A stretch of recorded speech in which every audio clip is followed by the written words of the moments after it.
ಮೈತ್ರಿ ಸರ್ಕಾರದಲ್ಲಿ ಎಲ್ಲವೂ ಸರಿ ಇಲ್ಲ ಅನ್ನೋದು ಎಲ್ಲರಿಗೂ ಗೊತ್ತಿರುವಂತಹ ವಿಚಾರ. ಮತ್ತೊಮ್ಮೆ ದೋಸ್ತಿಗಳ ಕದನ ಬಹಿರಂಗವಾಗಿ ಈಗ ಹೊರಕ್ಕೆ ಬಂದಿದೆ. ಅದು ನಾನಾ ನೀನಾ ಅನ್ನುವಂತಹ ಮಟ್ಟಕ್ಕೆ ಅದು ಹೋಗಿ ನಿಂತಿದೆ. ಸ್ವತಃ ಜೆಡಿಎಸ್ ರಾಜ್ಯಾಧ್ಯಕ್ಷ ಉರಿಯುವ ಬೆಂಕಿಗೆ ತುಪ್ಪವನ್ನು ಸುರಿದಿದ್ದಾರೆ. ಇದೀಗ ದೋಸ್ತಿಗಳ ನಡುವೆ ದೊಡ್ಡ ಕಂದಕವೇ ನಿರ್ಮಾಣವಾಗಿದ್ದು, ವಿಶೇಷ ಅಂದ್ರೆ ಹಳ್ಳಿ ಹಕ್ಕಿಯ ರಾಗಕ್ಕೆ ಜೆಡಿಎಸ್ನಲ್ಲೇ ಆಕ್ಷೇಪ ವ್ಯಕ್ತವಾಗ್ತಿದೆ. ರಾಜ್ಯದ ಜನನು ಬಯಸ್ತಾ ಇದ್ದಾರೆ ಸಿದ್ದರಾಮಯ್ಯ ಅವರು ಮುಖ್ಯಮಂತ್ರಿ ಆಗ್ಬೇಕಂತ. ಚಮಚಗಿರಿ ತರ ಮಾತಾಡ್ತಾರೆ. ಈ ರಾಜ್ಯಕ್ಕೆ ಸಿದ್ದರಾಮಯ್ಯನವರು ಮತ್ತೊಮ್ಮೆ ಅಂತಕ್ಕಂಥ ಮಾತು ಎದ್ದೇಳ್ತಾ ಇದೆ. ಚಪ್ಪಲಿಕ್ಕೆ ಹೇಳಿಬಿಟ್ಟು ದೇವರಾಜರ್ಸಿಗಿಂತ ಏನು ಆಡಳಿತ ಆಯ್ತಾ ಇಲ್ಲಿ. ಹೆಸರಿಗಷ್ಟೇ ದೋಸ್ತಿ, ಒಳಗೊಳಗೆ ಕುಸ್ತಿ. ಇದು ಇಷ್ಟು ದಿನದ ಮಾತು. ಇದೀಗ ಓಪನ್ ವಾರ್ ಡಿಕ್ಲೇರ್ ಆದಂತೆ ಕಾಣ್ತಿದೆ. ದೋಸ್ತಿ ಪಕ್ಷಗಳ ನಾಯಕರು ಜಿದ್ದಿಗೆ ಬಿದ್ದಂತೆ ಬಾಂಬ್ ಮೇಲೆ ಬಾಂಬ್ ಸಿಡಿಸ್ತಾ ಇದ್ದಾರೆ. ಎದುರಾಳಿಗಳ ಮೇಲಲ್ಲ, ಮಿತ್ರ ಪಕ್ಷಗಳ ನಾಯಕರ ಮೇಲೆ. ಸಿದ್ದು ಸಿಎಂ ಜಪ, ಜೆಡಿಎಸ್ ಕೆಂಗಣ್ಣು. ದೋಸ್ತಿ ಸರ್ಕಾರ ಸರಿಯಾದ ಹಳಿಗೆ ಬರ್ತಾ ಇದೆ. ಎಲ್ಲಾ ಸರಿ ಹೋಯ್ತು ಅನ್ನುವಾಗಲೇ ಸಿದ್ದು ಆಪ್ತ ಶಾಸಕರು, ಮಂತ್ರಿಗಳು ಎದ್ದು ಕುಳಿತುಕೊಳ್ತಾರೆ. ಮತ್ತೊಮ್ಮೆ ಸಿದ್ದು ಸಿಎಂ ಬಾಂಬ್ ಮೇಲಿಂದ ಮೇಲೆ ಸಿಡಿಸ್ತಾರೆ. ಇವತ್ತು ಕೂಡ ಅದೇ ಆಗಿದೆ. 2022ರಲ್ಲಿ ಸಿದ್ದರಾಮಯ್ಯ ಮತ್ತೆ ಸಿಎಂ ಆಗ್ತಾರೆ ಅಂತ ಎಚ್ಡಿಕೆ ಸಂಪುಟದ ಸಚಿವ ಜಮೀರ್ ಹೇಳಿದ್ರೆ, ಮಳವಳ್ಳಿ ನರೇಂದ್ರ ಸ್ವಾಮಿ ಅವರಂತೂ ಅಭಿವೃದ್ಧಿ ದೃಷ್ಟಿಯಿಂದ ಸಿದ್ದರಾಮಯ್ಯ ಮತ್ತೆ ಸಿಎಂ ಆಗ್ಲೇಬೇಕು ಅಂತ ಘೋಷಿಸಿದ್ರು. ರಾಜ್ಯದ ಜನನು ಬಯಸ್ತಾ ಇದ್ದಾರೆ, ನಾವು ಬಯಸ್ತಾ ಇದ್ದೀವಿ ಸಿದ್ದರಾಮಯ್ಯ ಅವರು ಮುಖ್ಯಮಂತ್ರಿ ಆಗ್ಬೇಕಂತ. 2022ರಲ್ಲಿ ಎಲ್ಲೋದ್ರು ರಾಜ್ಯ ಜನ ಇವತ್ತು ನೆನೆಸ್ಕೊಂತವ್ರೆ. ಜನನು ಬಿಡಲ್ಲ, ಅವ್ರನ್ನ ನಾವು ಬಿಡಲ್ಲ. ರಾಜ್ಯದಲ್ಲಿ ಅಭಿವೃದ್ಧಿಗೆ ಇವತ್ತಿರ್ತಕ್ಕಂಥ ನೇತಾರ ಯಾರು ಅಂತ ಯಾರನ್ನೇ ಪ್ರಶ್ನೆ ಮಾಡಿದ್ರು ಬಹುಸಂಖ್ಯಾತ ಜನ ಮಾತಾಡೋದು ಸಿದ್ದರಾಮಯ್ಯ. ಹಾಗಾಗಿ ಈ ರಾಜ್ಯಕ್ಕೆ ಸಿದ್ದರಾಮಯ್ಯನವರು ಮತ್ತೊಮ್ಮೆ ಅಂತಕ್ಕಂಥ ಮಾತು ಎದ್ದೇಳ್ತಾ ಇದೆ. ಇದನ್ನ ನಾನು ಕೂಡ ಒಪ್ಪಿ ಅದರ ಜೊತೆನಲ್ಲಿದ್ದೀನಿ.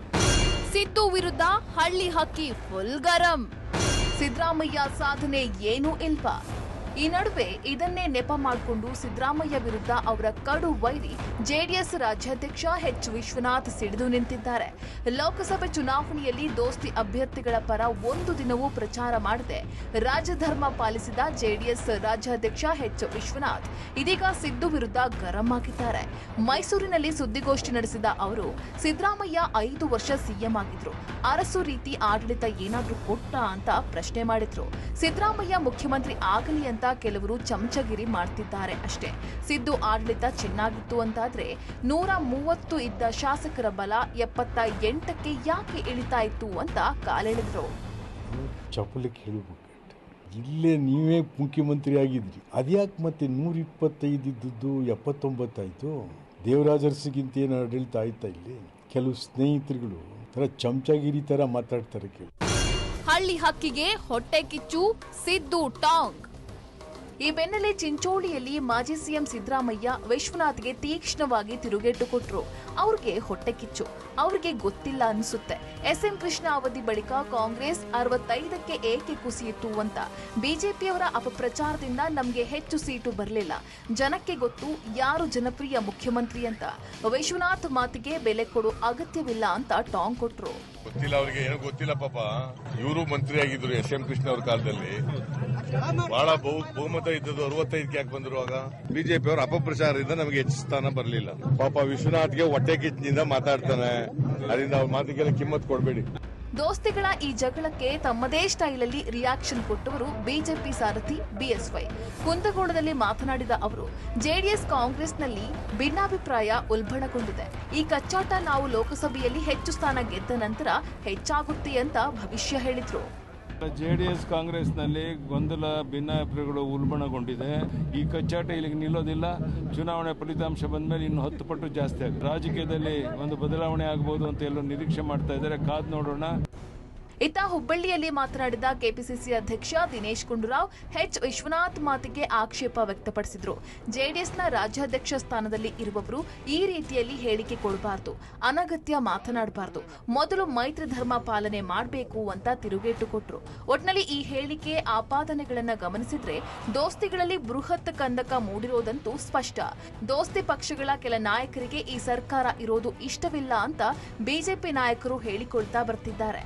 ಇದಕ್ಕೆ ಪೂರಕ ಎಂಬಂತೆ ದೋಸ್ತಿಗಳು ಕುಸ್ತಿ ಆಡಲು ನಿಂತಿದ್ದಾರೆ. ನೋಡ್ಬೇಕು ಮುಂದೆ ಏನೆಲ್ಲ ಆಗುತ್ತೆ ಅನ್ನೋದನ್ನು. Bureau report, public TV.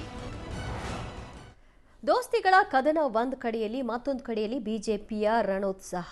ಯಾವಾಗ ಮೇ 23 ಆಗುತ್ತೆ, ಇವರಿಬ್ಬರ ಕಿತ್ತಾಟದಿಂದಾಗಿ ಯಾವಾಗ ಸರ್ಕಾರ ಬಿದ್ದು ಹೋಗುತ್ತೆ ಅಥವಾ ಬೀಳ್ಸೋಣ ಅನ್ನುವಂತಹ ಚರ್ಚೆ ಜೋರಾಗಿದೆ. ಇದರ ಮಧ್ಯೆ ಬಹಿರಂಗ ಹೇಳಿಕೆಗಳು ಕೂಡ ಜೋರಾಗಿದೆ.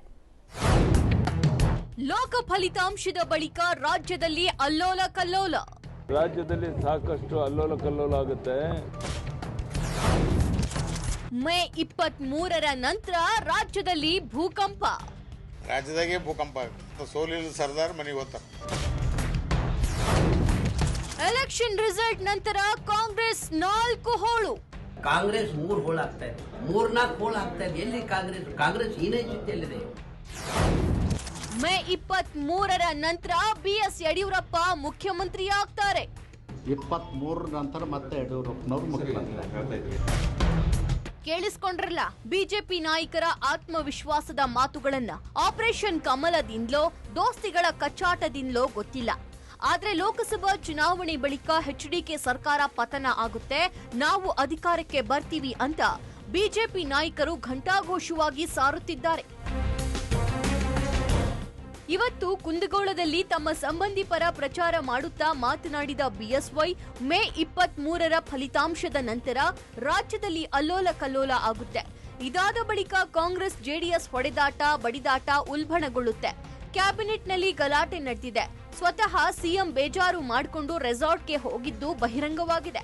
ಇದೆಲ್ಲದರ ಪರಿಣಾಮ ಕಾದು ನೋಡಿ. ಸದ್ಯ ಯಾರ ಪ್ರಶ್ನೆಗೂ ಉತ್ತರ ಕೊಡಲ್ಲ, 23ರ ನಂತರ ಗೊತ್ತಾಗಲಿದೆ ಅಂತ ಹೇಳಿದ್ದಾರೆ.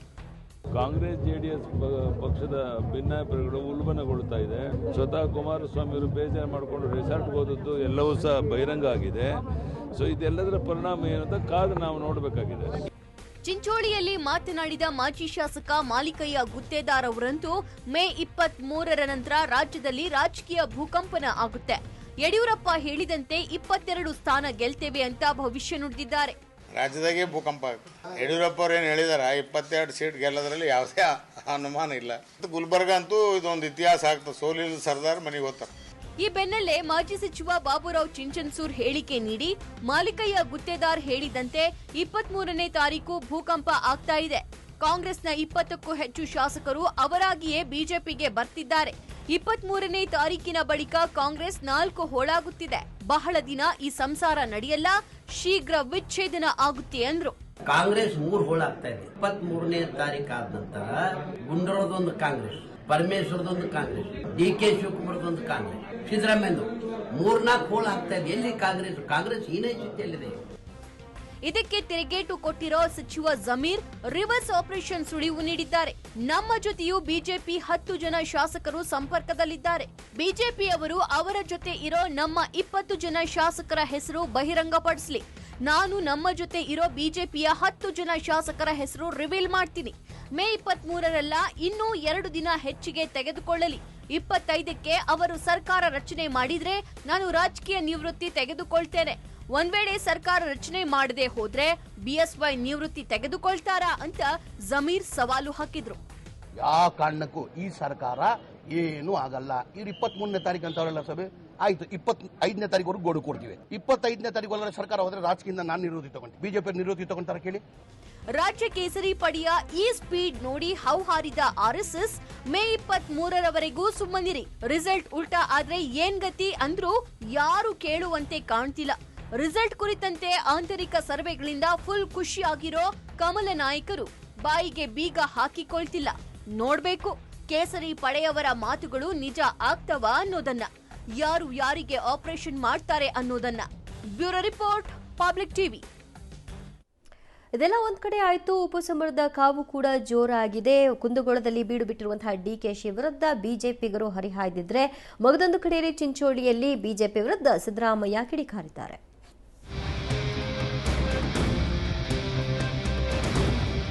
ಲೋಕಸಮರದ ಬಳಿಕ ಕುಂದಗೋಳ ಚಿಂಚೋಳಿ ರೂಪದಲ್ಲಿ ಎದುರಾಗಿರೋ ಉಪಸಮರದ ಪ್ರಚಾರ ತೀವ್ರ ಕಾವು ಪಡೆದುಕೊಳ್ತಾ ಇದೆ.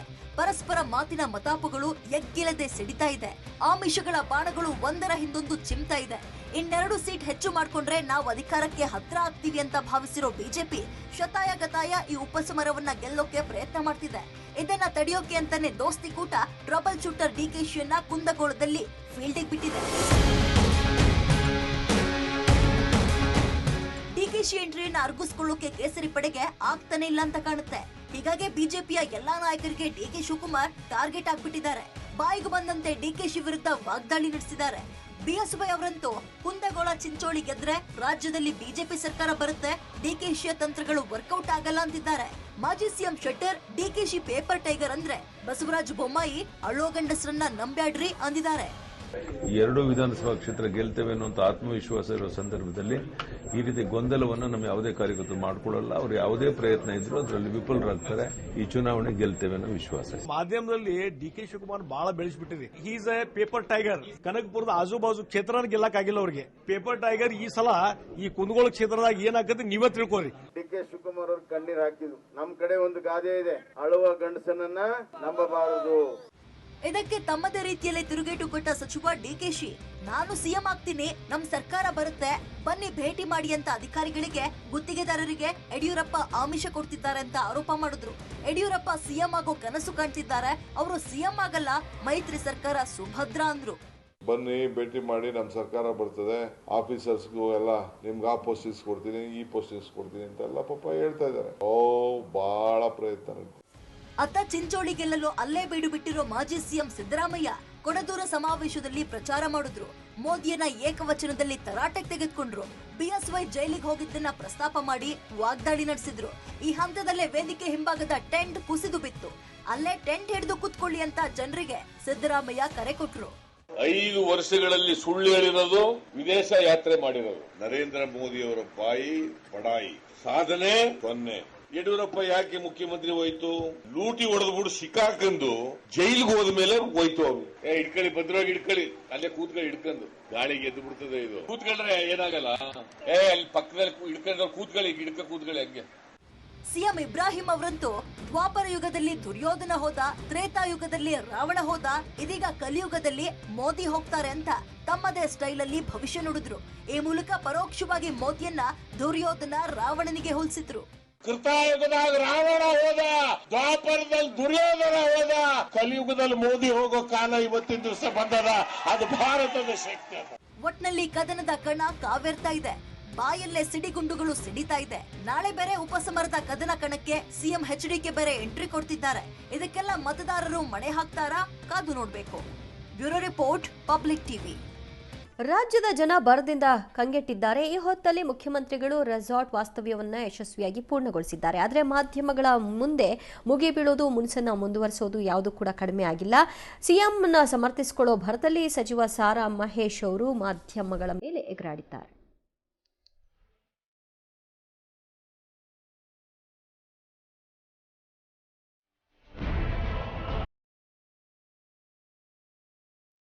ಎಲೆಕ್ಷನ್ ಮುಗಿದ ಬಳಿಕ ಕಾಪು ರೆಸಾರ್ಟ್ನಲ್ಲಿ 3-4 ದಿನ ವಾಸ್ತವ್ಯ. ಮೊನ್ನೆಯಿಂದ ಇವತ್ತು ಬೆಳಗಿನವರೆಗೂ ಫ್ಯಾಮಿಲಿ ಜೊತೆ ಮಡಿಕೇರಿ ಇಬ್ಬನಿ ರೆಸಾರ್ಟ್ನಲ್ಲಿ ಸಿಎಂ ಎಚ್ಡಿಕೆ ವಾಸ್ತವ್ಯ. ಒಂದ್ ಕಡೆ ರಾಜ್ಯದಲ್ಲಿ ಭೀಕರ ಬರ ಇದೆ, ಮತ್ತೊಂದು ಕಡೆ ರೈತರಿಗೆ ಕೋರ್ಟ್ ನೋಟಿಸ್ ಬರ್ತಿದೆ. ಈ ಹೊತ್ತಲ್ಲಿ ಈ ರೆಸಾರ್ಟ್ ವಾಸ್ತವ್ಯ ಬೇಕಿತ್ತ ಮುಖ್ಯಮಂತ್ರಿಗಳೇ ಎಂದು ಮಾಧ್ಯಮಗಳು ಪ್ರಶ್ನಿಸಿದ್ದೇ ತಪ್ಪಾಗಿ ಹೋಗಿದೆ ನೋಡಿ. ಸಚಿವ ಸಾರಾ ಮಹೇಶ್ ಮಾಧ್ಯಮಗಳ ಮೇಲೆ ಮುರ್ಕೊಂಡ್ ಬಿದ್ದವ್ರೆ. ಜೆಡಿಎಸ್ ನಾಯಕರಿಂದಾನೇ ನ್ಯೂಸ್ ಚಾನೆಲ್ಗಳಿಗೆ ಟಿಆರ್ಪಿ ಬರ್ತಿದೆಯಂತೆ. ಜೆಡಿಎಸ್ ಅವರು ಲೀಡರ್ಗಳಿಂದನೇ ಕೆಲವು ಎಲೆಕ್ಟ್ರಾನಿಕ್ ಮೀಡಿಯಾದ ನಡೀತಾ ಇದೆ ಅನ್ನುವಂಥದ್ದು. ದೇವೇಗೌಡರ ಕುಟುಂಬ, ಜೆಡಿಎಸ್ ಅವರ ಯಾರಿದ್ದಾರೆ ಲೀಡರ್ಗಳು, ಮಂತ್ರಿಗಳು, ಶಾಸಕರು, ಮಾಜಿ ಶಾಸಕರು, ಅವರಿಂದನೇ ಟಿಆರ್ಪಿ ರೈಸ್ ಆಯ್ತು ಕೆಲವು ಎಲೆಕ್ಟ್ರಾನಿಕ್ ಮೀಡಿಯಾಗೆ ಅಂತ. ನಾವಿಲ್ದೇ ನೀವು ಎಲೆಕ್ಟ್ರಾನಿಕ್ ಮೀಡಿಯಾದವ್ರು ಕೆಲವರು ನಡ್ಸೋಕ್ಕೆ ಆಗ್ತಾ ಇಲ್ವಾ? ಆ ಥರ ಆಗಿದೆ. ಅಂದಹಾಗೆ ಕಳೆದ 2 ದಿನಗಳಿಂದ ಇಬ್ಬನಿ ರೆಸಾರ್ಟ್ನಲ್ಲಿ ಬೀಡು ಬಿಟ್ಟಿದ್ದ ಸಿಎಂ ಕುಮಾರಸ್ವಾಮಿ, ನಿಖಿಲ್ ಕುಮಾರಸ್ವಾಮಿ ಇವತ್ತು ಫುಲ್ ರಿಫ್ರೆಶ್ ಆಗಿ ಹೊರಗೆ ಅಡಿಯಿಟ್ಟರು. ಹೊರಗೆ ಹೋಗುವಾಗ ಯಾರು ಮಾಧ್ಯಮಗಳ ಕಡೆ ಮುಖ ತೋರಿಸಲಿಲ್ಲ. ನಮ್ಮ ಜೊತೆ ಮಾತನಾಡೋದು ಹೋಗ್ಲಿ, ಬೆಳಗ್ಗೆಯಿಂದ ರೆಸಾರ್ಟ್ ಮುಂದೆ ಕಾದು ಕುಳಿತಿದ್ದ ರೈತರತ್ತಲೂ ಸಿಎಂ ಕುಮಾರಸ್ವಾಮಿ ತಿರುಗಿಯೂ ನೋಡಲಿಲ್ಲ. ಕಳೆದ ವರ್ಷ ಸುರಿದ ಮಹಾಮಳೆಗೆ ಪರಿಹಾರ, ಉಚಿತ ವಿದ್ಯುತ್ ನೀಡುವಂತೆ ಸಿಎಂಗೆ ಮನವಿ ಮಾಡಲು ರೈತರು ಬಂದಿದ್ರು. ಆದರೆ ಇವರ ಮನವಿ ಆಲಿಸಿದ ಸಿಎಂ ತಮ್ಮ ಪಾಡಿಗೆ ತಾವು ಕಾರಿನಲ್ಲಿ ಮಂಡ್ಯ ಕಡೆಗೆ ಹೊರಟರು. ಸಿಎಂ ನಡೆಗೆ ರೈತರು ಆಕ್ರೋಶ ಹೊರಹಾಕಿದ್ರು. ಕಳಸರಿ ಮಹಾಮಳೆಯಿಂದ ನಮ್ಮ ಬೆಳೆ ಎಲ್ಲ ನಷ್ಟ ಆಗಿದೆ. ಈಗ ರೈತರ ಬೋರಲ್ಲಿನ ವಿದ್ಯುತ್ ಅನ್ನು ಕಡಿತಗೊಳಿಸಲು ಚೆಸ್ಕಾಂ ಅಧಿಕಾರಿಗಳು ಮುಂದಾಗ್ತಿದ್ದಾರೆ. ನಾವು ಮುಖ್ಯಮಂತ್ರಿ ಹತ್ರ ಮನವಿ ಮಾಡಲು ನಾವು ಬಂದಿದ್ವಿ ಇಲ್ಲಿ. ಆದರೆ ನಮ್ಮ ಕಷ್ಟನ ಹೇಳ್ಕೊಳ್ಳೆಗೆ ಅಧಿಕಾರಿಗಳು ಯಾರು ಒಳಗೆ ಬೀಳಲಿಲ್ಲ. ಅದರಿಂದ ನಮಗೆ ಭಾರಿ ತೊಂದರೆ ಆಗಿದೆ. ನಮ್ಮ ಕಷ್ಟನ ತಿರುಗಿ ನೋಡಲಿಲ್ಲ. ಈ ನಡುವೆ ಮಂಡ್ಯದ ಸೋಮನಹಳ್ಳಿಯಲ್ಲಿ ಬೀಗರ ಔತಣಕೂಟದಲ್ಲಿ ಸಿಎಂ ಕುಮಾರಸ್ವಾಮಿ ಕುಟುಂಬ ಸಮೇತ ಪಾಲ್ಗೊಂಡಿದ್ರು. ನೂತನ ವಧುವರರಿಗೆ ಶುಭ ಕೋರಿದ್ರು. ಇಲ್ಲೂ ಕೂಡ ಮಾಧ್ಯಮಗಳ ಮೇಲೆ ಸಿಎಂ ಮುನಿಸು ಮುಂದುವರೆದಿತ್ತು. ಮೇ 23ಕ್ಕೆ ಮಾತನಾಡ್ತೀನಿ ಅಂದವರೇ ಸೀದಾ ಕಾರು ಹತ್ತಿದ್ರು.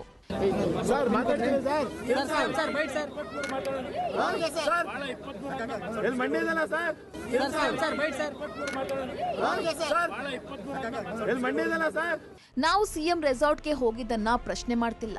ಅವರಿಗೂ ವೈಯಕ್ತಿಕ ಬದುಕಿದೆ. ಆದ್ರೆ ರಾಜ್ಯದ ಜನ ಹನಿ ನೀರಿಗೂ ಪರದಾಡ್ತಿರುವಾಗ ರೆಸಾರ್ಟ್ ವಾಸ್ತವ್ಯ ಬೇಕಿತ್ತಾ ಅನ್ನೋದಷ್ಟೇ ನಮ್ ಪ್ರಶ್ನೆಯಾಗಿತ್ತು. ಆದ್ರೆ ಸಿಎಂ ಪಟಾಲಂ ಇದನ್ನ ಬೇರೆಯದ್ದೇ ರೀತಿಯಲ್ಲಿ ಅರ್ಥ ಮಾಡ್ಕೊಂಡಿದೆ. ನಾವೇನ್ ಮಾಡೋಕ್ಕಾಗುತ್ತೆ? ಮಡಿಕೇರಿಯಿಂದ ಮಲ್ಲಿಕಾರ್ಜುನ್ ಜೊತೆಗೆ ಮಂಡ್ಯದಿಂದ ಸಂತೋಷ್, ಪಬ್ಲಿಕ್ ಟಿವಿ. ರಾಜ್ಯದಲ್ಲಿ ಬಿಜೆಪಿ ಅಧಿಕಾರಕ್ಕೆ ಬರಲು ಕುಮಾರಸ್ವಾಮಿ ಮಾಡಿದಂತಹ ತಪ್ಪು ನಿರ್ಧಾರವೇ ಕಾರಣ ಅಂತ ಸಚಿವ ಜಮೀರ್ ಸ್ಫೋಟಕ ಹೇಳಿಕೆಯನ್ನ ಕೊಟ್ಟಿದ್ದಾರೆ. 2008ರಲ್ಲಿ ಅಧಿಕಾರ ಬಿಟ್ಟುಕೊಡಬೇಕಿತ್ತು. ಅಧಿಕಾರ ಬಿಟ್ಟು ಕೊಡದಿದ್ದಕ್ಕೆ ರಾಜ್ಯದಲ್ಲಿ ಬಿಜೆಪಿ ಬೆಳೀತು. ಅವತ್ತು ಕುಮಾರಸ್ವಾಮಿ ಮಾಡಿದ್ದು ಬಹುದೊಡ್ಡ ತಪ್ಪು ಎಂದಿದ್ದಾರೆ. ಈ ಬಗ್ಗೆ ರಿಯಾಕ್ಷನ್ ಕೊಟ್ಟ ಬಸವರಾಜ ಹೊರಟ್ಟಿ, ಬಿಜೆಪಿ ಬೆಳೆಯಲು ಜಮೀರ್ ಕೂಡ ಕಾರಣ ಎಂದು ತಿರುಗೇಟು ಕೊಟ್ಟರು. ಅವರೇ ಅಧಿಕಾರ ಬಿಟ್ಕೊಡ್ಬೇಡಿ ಅಂತ ಬಸ್ ಎದುರು ಮಲಗಿಕೊಂಡಿದ್ರು ಅಂತಲೂ ಕೂಡ ಹೇಳಿದ್ರು. ಬಿಜೆಪಿ ಕರ್ನಾಟಕದಲ್ಲಿ ಬೇಸೇ ಇಲ್ಲ. ಅದು ಬೇಸಕ್ಕೆ ಕಾರಣ ಜಾತ್ಯತೀತ ಜನತಾದಳ, ಅದಕ್ಕೆ ನಾನು ಒಬ್ಬ ಕಾರಣ. 2008ರಲ್ಲಿ ಕುಮಾರಸ್ವಾಮಿ ಅಧಿಕಾರ ಕೊಟ್ಬಿಟ್ಟಿದ್ರೆ ಯಡಿಯೂರಪ್ಪನಿಗೆ ಈ ಗತಿ ಬರ್ತಾ ಇಲ್ಲ. ನಾನು CLP ಮೀಟಿಂಗ್ ಅಲ್ಲಿ ಆಸ್ ಎ ಮುಸ್ಲಿಂ ನಾನು ಹೇಳಿದೆ ಕುಮಾರಸ್ವಾಮಿ ಅವ್ರನ್ನ, ನೋಡಿ ಸರ್, ನಿಮ್ಮ ಮಾತು ಪ್ರಕಾರ ನೀವು ನಡ್ಕೊಳ್ಬೇಕು. ನೀವು ಮಾತು ಪ್ರಕಾರ 20 ತಿಂಗಳು ನೀವು ಮುಖ್ಯಮಂತ್ರಿಯಾಗಿ ನಡೆದಿದ್ದೀರಾ, 20 ತಿಂಗಳು ಅವ್ರು ಕೊಡ್ಬೇಕಾದ್ರೆ ಕೊಡಿ ಅವ್ರನ್ನ ಅಂತ ನಾನು ಕೇಳ್ಕೊಂಡೆ. ಆ ಕೊಟ್ಟಿಲ್ಲ ಕಾರಣಕ್ಕೆ 2008ರಲ್ಲಿ 108 ಸೀಟ್ ಬಂದಿದ್ದು, 110 ಸೀಟ್ ಬಂದಿದ್ದು.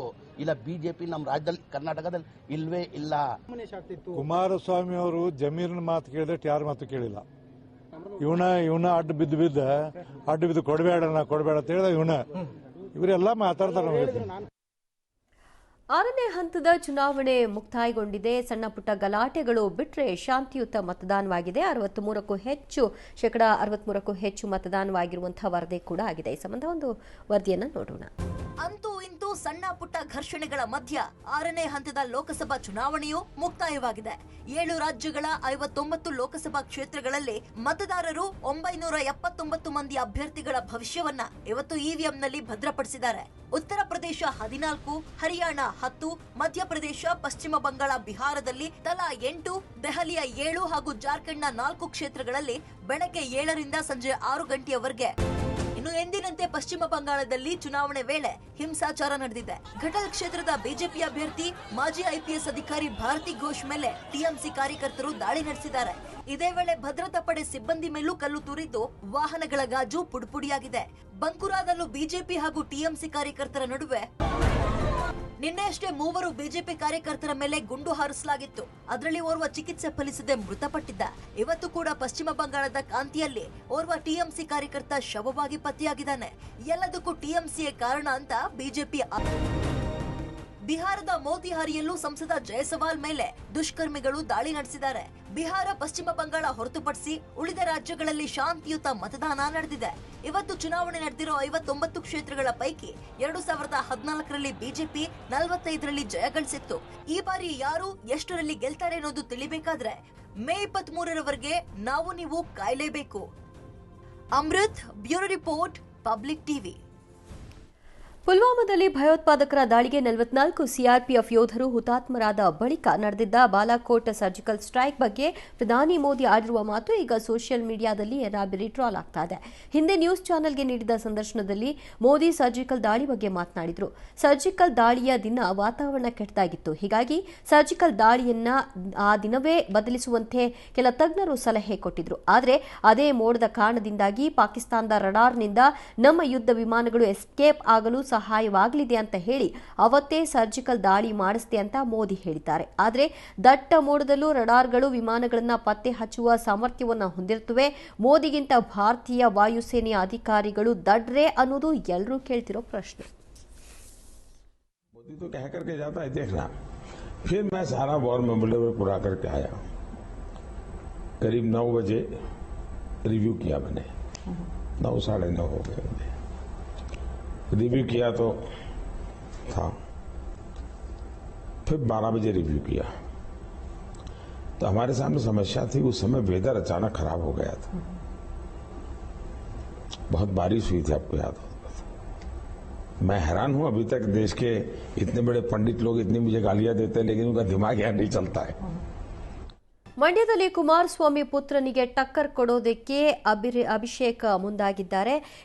ಎಲೆಕ್ಷನ್ ಮುಗಿದ ಮಾರನೇ ದಿನ ಅಭಿಷೇಕ್ ಮಂಡ್ಯ ಸರ್ಕಲ್ನಲ್ಲಿ ಟೀ ಕುಡಿದಿದ್ರು.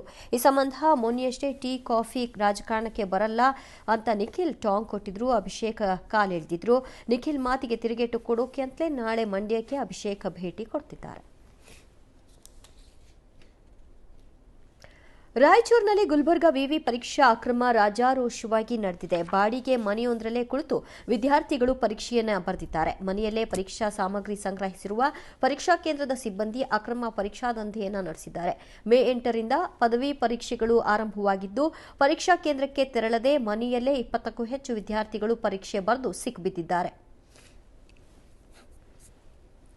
ಪಬ್ಲಿಕ್ ಟಿವಿಯ ಹೆಮ್ಮೆಯ ವಿದ್ಯಾಪೀಠ ಶೈಕ್ಷಣಿಕ ಮೇಳ 3ನೇ ಆವೃತ್ತಿ ಯಶಸ್ವಿಯಾಗಿ ಪೂರ್ಣಗೊಂಡಿದೆ. 3 ದಿನದ ಝಲಕ್ನ ನೋಡೋಣ.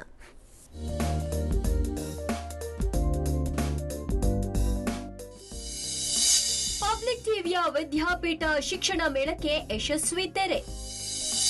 ಭವಿಷ್ಯದ ದಾರಿ ಕಂಡುಕೊಂಡ ಸಾವಿರಾರು ವಿದ್ಯಾರ್ಥಿಗಳು. ನಿಮ್ಮ ಹೆಮ್ಮೆಯ ಪಬ್ಲಿಕ್ ಟಿವಿ ಆಯೋಜಿಸಿದ್ದ ವಿದ್ಯಾಪೀಠ ಶಿಕ್ಷಣ ಮೇಳದ 3ನೇ ಆವೃತ್ತಿ ಯಶಸ್ವಿಯಾಗಿ ಮುಕ್ತಾಯವಾಗಿದೆ. 3ನೇ ಮತ್ತು ಕೊನೆಯ ದಿನವಾದ ಇಂದು ಸಾವಿರಾರು ವಿದ್ಯಾರ್ಥಿಗಳು, ಪೋಷಕರು ವಿದ್ಯಾಪೀಠಕ್ಕೆ ಆಗಮಿಸಿ ಶೈಕ್ಷಣಿಕ ಮಾಹಿತಿ ಪಡೆದರು. ಸುಜಿತ್ ಝಾ ಅವರಿಂದ ಮೋಟಿವೇಶನ್ ಸ್ಪೀಚ್ ಮತ್ತು ಅಗಸ್ತ್ಯ ಫೌಂಡೇಶನ್ ಮುಖ್ಯಸ್ಥ ರಾಮ್ಜಿ ರಾಘವನ್ ಕಾರ್ಯಾಗಾರ ನಡೆಸಿಕೊಟ್ರು. ನೂರಾರು ವಿದ್ಯಾರ್ಥಿಗಳು ಭಾಗವಹಿಸಿ ಮಾಹಿತಿ ಪಡೆದುಕೊಂಡ್ರು. ನಾವು ಎಲ್ಲೋ ಒಂದು ಕಡೆ ಬ್ಲಾಕ್ ಆಗಿರ್ತೀವಿ, ಏನು ಮಾಡಬೇಕು ಮುಂದೆ. 10th ಆದಮೇಲೂ ಅಷ್ಟೇ ಕೂಡ ಫುಲ್ ಕನ್ಫ್ಯೂಷನ್ ಮೈಂಡಲ್ಲೇ ಇರ್ತೀವಿ. ಆದರೆ ಈಗ ಇಲ್ಲಿ ಬಂದಮೇಲೆ ಗೊತ್ತಾಯಿತು ಯಾವ ಕೋರ್ಸ್ ಯಾವ ಕಡೆ ಇದೆ, ಯಾವುದಕ್ಕೆ ಇಂಟ್ರೆಸ್ಟ್ ಇದೆ, ನಾವು ಅದು ಮಾಡಬೇಕು ಅನ್ನೋದು ಗೊತ್ತಾಯಿತು. ಇಲ್ಲಿಗೆ ಬಂದಮೇಲೆ ಯಾವುದಕ್ಕೆ ಎಷ್ಟು ಇಂಪಾರ್ಟೆನ್ಸ್ ಇದೆ ಮತ್ತು ಯಾವ್ದು ಚೆನ್ನಾಗಿದೆ ಕೋರ್ಸ್ ಅನ್ನೋದು ಗೊತ್ತಾಯಿತು. ಮಧ್ಯಾಹ್ನದ ಅವಧಿಯಲ್ಲಿ ರಸಪ್ರಶ್ನೆ ಸ್ಪರ್ಧೆ, ಸಂಗೀತ ಸ್ಪರ್ಧೆಗಳು ನಡೆದವು. ಅಲ್ಲದೆ ಪ್ರಾಜೆಕ್ಟ್ ಕಾಂಪಿಟೇಷನ್ ಕೂಡ ನಡೆಯಿತು. ಸಂಗೀತ ಸ್ಪರ್ಧೆಗೆ ತೀರ್ಪುಗಾರರಾಗಿ ಖ್ಯಾತ ಗಾಯಕ ಶಶಿಧರ್ ಕೋಟೆ ಆಗಮಿಸಿದ್ರು. 3 ದಿನಗಳ ಕಾಲ ನಡೆದ ಸ್ಪರ್ಧೆಗಳಲ್ಲಿ ಗೆದ್ದವರಿಗೆ ಪಬ್ಲಿಕ್ ಟಿವಿ ಮುಖ್ಯಸ್ಥರಾದ HR ರಂಗನಾಥ್, ಗಾರ್ಡನ್ ಸಿಟಿ ಕಾಲೇಜಿನ ಜೋಸೆಫ್ ಹಾಗೂ ರೇವಾ ವಿವಿಯ ಕುಲಕರ್ಣಿ ಅವರು ಪ್ರಶಸ್ತಿ ಪ್ರದಾನ ಮಾಡಿದರು. ಎಲ್ಲ 3 ದಿನ ಅದ್ಭುತವಾದಂಥ ಈ ಕಾರ್ಯಕ್ರಮವನ್ನು ನಡೆಸ್ಕೊಟ್ಟಿದ್ದಕ್ಕೆ ಪ್ರಮುಖವಾಗಿ ನೀವೆಲ್ಲ ಹೆಲ್ಪ್ ಮಾಡ್ತಾ ಇದ್ದೀರಿ. Thank you, so nice of you. ನೀವು 3 ದಿನದಿಂದ ಬಂದು ಅನುಭವಿಸಿದ್ದೀರಿ. Thank you, so nice of you. ಮುಂಚೆ ನಮ್ಮ ಟೈಮ್ನೆಲ್ಲ ನೋಡಿದರೆ ನಾವು ಯಾವ ಕೋರ್ಸಿಗೆ ಹೋಗಬೇಕು, ಏನು ಮಾಡಬೇಕು ಅಂತ ತಿಳಿಯೋದೇ ಒಂದು ದೊಡ್ಡ ಸಾಹಸ ಆಗ್ತಾ ಇತ್ತು. ಬಟ್ ಈಗ ಹಾಗೆ ಇಲ್ಲ. ಒಂದೇ ಒಂದು ಪ್ಲಾಟ್ಫಾರ್ಮ್ನಲ್ಲಿ ಎಲ್ಲ ಇನ್ಸ್ಟಿಟ್ಯೂಷನ್ಸ್ಗಳ ಬಗ್ಗೆ ಇನ್ಫಾರ್ಮೇಷನ್ ಸಿಗುವಂಥದ್ದು ವಿದ್ಯಾರ್ಥಿಗಳಿಗೆ ಒಂದು ಒಳ್ಳೆಯ ಕೆಲಸ. ಅಂಥ ಒಂದು ಕೆಲಸವನ್ನು ಇವತ್ತು ಪಬ್ಲಿಕ್ ಟಿವಿ ಮಾಡ್ತಾ ಇದೆ. ಪೋಷಕರ ಹಾಗೂ ವಿದ್ಯಾರ್ಥಿಗಳ ಅನೇಕ ಹಲವಾರು ಪ್ರಶ್ನೆಗಳಿಗೆ ಸ್ಪಂದಿಸಿದ್ವಿ ಅನ್ನೋ ಭಾವನೆ ನಮಗೂ ಇದೆ. ತುಂಬ ಸಕ್ಸಸ್ ಆಗಿದೆ ಈ ಸಲ. ಪಬ್ಲಿಕ್ ಟಿವಿಗೆ ಧನ್ಯವಾದಗಳನ್ನು ತಿಳಿಸ್ತಾರೆ. ಇನ್ನು ಶಿಕ್ಷಣ ಮೇಳದ ಕೊನೆಯಲ್ಲಿ ನಡೆದ ಸಮಾರೋಪ ಸಮಾರಂಭದಲ್ಲಿ ವಿದ್ಯಾಪೀಠದಲ್ಲಿ ಭಾಗವಹಿಸಿದ ಶಿಕ್ಷಣ ಸಂಸ್ಥೆಗಳಿಗೆ ಮುಖ್ಯಸ್ಥರಾದ HR ರಂಗನಾಥ್ ನೆನಪಿನ ಕಾಣಿಕೆ ನೀಡಿ ಗೌರವಿಸಿದರು. ಈ 3 ದಿನದ ವಿದ್ಯಾಪೀಠ 3ನೇ ಆವೃತ್ತಿ ತುಂಬಾ ಯಶಸ್ವಿಯಾಗಿ ಮುಕ್ತಾಯ ಕಂಡಿದೆ. ಡೆಫಿನೆಟ್ಲಿ ನಮ್ಮ ಎಲ್ಲ participants, stall platinum sponsorers, gold ಮತ್ತು ಸಿಲ್ವರ್ ಸ್ಪಾನ್ಸರ್ ಎಲ್ಲರಿಗೂ ಧನ್ಯವಾದಗಳು. ಅದಲ್ಲದೆ ಕರ್ನಾಟಕದ ಎಲ್ಲ ತಂದೆ ತಾಯಿಗಳಿಗೆ, ಮಕ್ಕಳಿಗೆ ಅವರೆಲ್ಲರಿಗೂ ಧನ್ಯವಾದ. ಒಟ್ಟಾರೆ 3 ದಿನಗಳ ಕಾಲ ನಡೆದ ವಿದ್ಯಾಪೀಠ ಕಾರ್ಯಕ್ರಮದಲ್ಲಿ ಸಾವಿರಾರು ವಿದ್ಯಾರ್ಥಿಗಳು, ಪೋಷಕರು ಆಗಮಿಸಿ ಜೀವನದ ಪಾಠದ ಜೊತೆ ಶೈಕ್ಷಣಿಕ ಮಾಹಿತಿಯನ್ನ ಪಡೆದರು. ಈ ಮೂಲಕ ಪಬ್ಲಿಕ್ ಟಿವಿಯ ವಿದ್ಯಾಪೀಠ ಸಾರ್ಥಕವಾಯಿತು. ಲೋಕೇಶ್ ಜೊತೆ ಶ್ರೀನಿವಾಸರಾವ್ ದಳವೆ, ಪಬ್ಲಿಕ್ ಟಿವಿ ಬೆಂಗಳೂರು.